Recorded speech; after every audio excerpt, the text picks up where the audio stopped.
பைபிளின் முதல் புத்தகத்தில் காயின் மற்றும் ஆபேல் கதையுண்டு.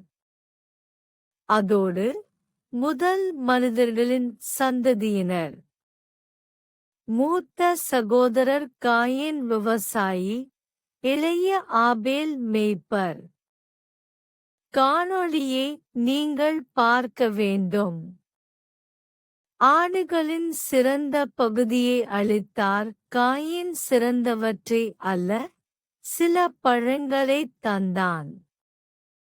ஆபேலின் பரிசை கடவுள் விரும்பியதால் காயின் வருத்தம் பொறாமை கொண்டான்.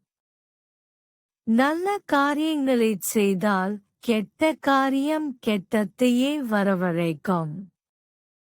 ஆனால் ஆபேல் மீது கையேன் பொறாமைப்படுவதை நிறுத்த முடியவில்லை.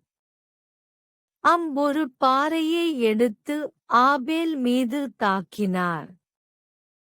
கடவுள் காயினிடம் கேட்க அவர் பதில், எனக்குத் தெரியாது. நான் என் சகோதரனைப் பார்க்க வேண்டுமா? ஆனால் கடவுள் காயின் தன் சகோதரனைக் கொன்றதை அறிந்திருந்தார். இனி அவன் விவசாயம் செய்ய முடியாது. தாங்க முடியாத அளவுக்கு இருக்கிறதென்று கூறினார். கடவுள் காயினை பாதுகாக்க ஒரு குறி வைத்தார். தீய செயலால் தனது குடும்பத்திலிருந்து வெளியேறி நோட் என்ற இடத்தில் அண்ணன் வசித்து வந்தார்.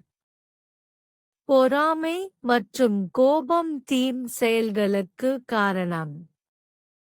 கெட்ட உணர்வுகளை ஆட்கொள்ளாமல் முயற்சி செய்யும் போது மகிழ்ச்சியாக இருக்க வேண்டும் என்பதை நினைவூட்டுகிறது.